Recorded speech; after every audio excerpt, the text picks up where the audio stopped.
Salut à tous, c'est Nabil, préparateur physique dans les sports de combat. J'espère que vous allez bien. Aujourd'hui, une nouvelle vidéo YouTube sur le BPGEP, c'est la préparation physique. Donc, on me pose souvent la question, ouais, est-ce qu'on peut devenir préparateur physique avec un BPGEP seulement? Et la réponse, c'est oui, parce qu'il y a une sorte de vide juridique autour du métier de préparateur physique. En fait, n'importe qui peut être préparateur physique, entre guillemets. Après, dans les faits, c'est autre chose. Souvent, déjà, au niveau par exemple, du BPGEPS, au niveau de la matière, on voit vraiment les bases de la préparation physique. On ne va pas vraiment rentrer dans les détails. C'est juste moi, en tout cas personnellement, pourtant je l'ai fait dans un bon CREPS, avec de très bons enseignants. On a vu les bases. Après, c'est logique, avec 2 ans de cours, entre guillemets, de pratique, on ne peut pas tout voir, il faut pratiquer, il faut expérimenter, il faut se former. Donc, c'est ça qui est déjà important. Donc, oui, on peut devenir préparateur physique après avoir eu un BPGEPS, après l'avoir obtenu, mais le plus important, c'est l'après BPGEPS. C'est qu'est-ce qu'on va faire de tout ça.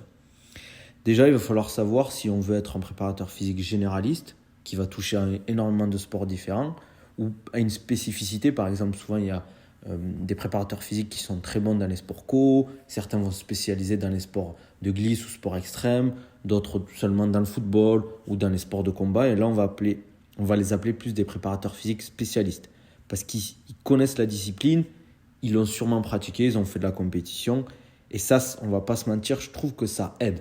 Après, les deux peuvent, entre guillemets, se nourrir. C'est bien des fois de discuter avec des préparateurs physiques généralistes parce qu'ils reviennent un peu à l'essentiel. Nous, on va vraiment beaucoup travailler autour de la spécificité, même si bien évidemment, on va essayer de développer les qualités physiques tout au long de l'année. Mais c'est vrai qu'on a cette spécificité de la discipline. Ce qui va être important aussi après le diplôme, c'est de se former, que ce soit en formation avec des livres, podcasts, des échanges avec d'autres préparateurs physiques. Ça, c'est super important. Il faudra se former tout le temps, tout au long de sa carrière. Même pendant, moi, je me souviens, mon diplôme, que je passais mon diplôme, j'essayais de poser des jours, en fait, les week-ends, parce que je travaillais les week-ends dans une salle de sport, pour aller en formation, pour me former. Donc, investissez dans votre formation. Ce que je vous conseille, c'est d'ouvrir un compte et chaque mois, vous mettez de l'argent pour faire des formations, parce que ça coûte cher les bonnes formations, que ce soit en présentiel ou en distanciel. Par exemple, moi, j'ai fait une formation à l'AS Monaco avec Exos Performance. C'est quand même un gros budget. Entre l'hébergement, le coût de la formation, le trajet et tout, c'est dans les 3 000 € pour 5 jours de formation. Donc voilà, il faut s'y préparer.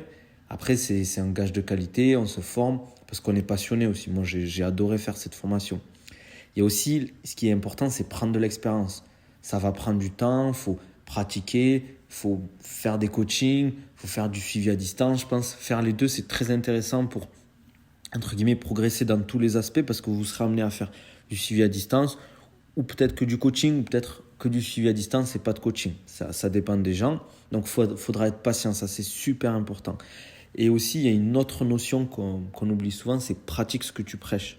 Donc, il faut avoir cette discipline de si on conseille un pratiquant, on lui dit ouais, il faut que tu fasses ça, ou sur nos réseaux, entre guillemets, on parle de ça, il faut le pratiquer, il faut le tester avant. Il faut l'avoir testé sur soi, sur ses coachings. Il faut avoir vraiment du recul et se dire ok, cette méthode, elle marche avec énormément de monde, elle marche avec ce type de profil. Donc, il faut pratiquer, la faire essayer avant de se dire ok, cette méthode elle marche très bien ou ce principe marche très bien. Ça, c'est super important. Et il y a aussi une chose, même moi j'y suis passé un peu par là, c'est entre guillemets de ne pas vouloir faire trop compliqué, de maîtriser les bases de la préparation physique, que ce soit en sport de combat ou autre. Vraiment, il faut maîtriser les bases. Mais quand je dis maîtriser, c'est vraiment du bout des doigts. On n'a même pas besoin de réfléchir quand on a une question, qu'on veut, entre guillemets, mettre un athlète travailler sur une qualité physique ou un exercice. Il faut maîtriser les bases de l'exercice, il faut maîtriser les bases de la qualité de la qualité physique qu'on veut développer. Ça, c'est super important.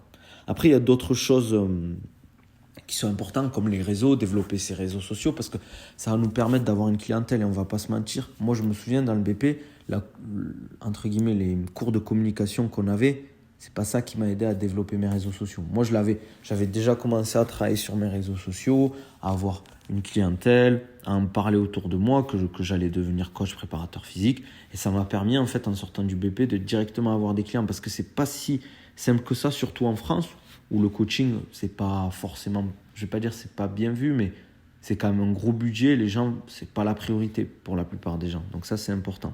Donc développer ses réseaux sociaux sans se faire aspirer par ça. Faut pas non plus que ça empiète sur l'apprentissage, la formation, les entraînements, les coachings, etc. Il y a aussi prendre du recul, se remettre en question. Ça, c'est super important. Prendre du recul sur nous, prendre du recul sur la discipline, sur ce qu'on propose et se remettre régulièrement en question. Est-ce qu'on fait les choses bien? Est-ce qu'on ne s'est pas enfermé dans une routine au niveau des entraînements qu'on propose à nos athlètes? On ne se dit pas, ok, ça a l'air de fonctionner, donc on continue.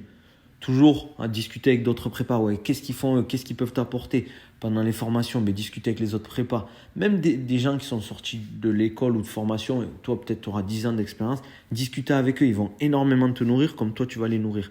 En fait, tu vas progresser en partageant ton savoir. Ça, c'est important aussi. Il ne faut pas être avare au niveau des connaissances et du savoir. Il faut le partager avec les gens. Et en plus, par exemple, je donne un exemple sur les réseaux sociaux. Moi, quand je partage mon contenu, avant de créer une vidéo ou avant de partager du contenu, j'essaie de me former sur ça pour ne pas dire n'importe quoi. Je veux être sûr de ça. Par exemple, il y a quelque chose dont je veux parler, un thème, je le maîtrise, mais je me dis je vais continuer à chercher un peu pour être sûr, pour vraiment proposer de la qualité. Ça te permet à toi de progresser. Ça, c'est super important. Il y a aussi une autre notion, c'est que l'athlète passe avant nous toujours.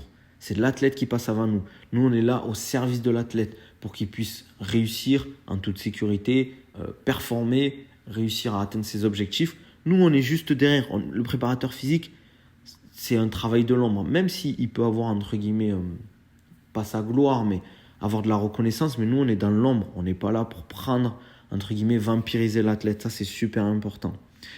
Et il y a aussi une dernière chose, je trouve, qui est vraiment en France, il y a un gros problème là-dessus, c'est surtout il ne faut pas se brader au niveau des prix. Si on pense qu'on mérite 50 € par coaching, il faudra proposer 50 € sur l'heure de coaching. Si c'est 60, si c'est 70, même si c'est 100, on a l'impression que ça va être cher. Mais si toi, tu as 10-15 ans d'expérience, que tu t'es formé, que tu sais que tu vas apporter une énorme expertise et que la personne, elle peut se le permettre et qu'elle a envie d'investir en vous, elle a envie de, entre guillemets, mettre de l'argent et pour progresser, il n'y a pas de problème. Il faut juste être honnête et se dire, ok, qu'est-ce que je vaux moi, qu'est-ce que je propose et quel est mon prix, entre guillemets, au niveau du coaching, du suivi à distance, etc. Voilà.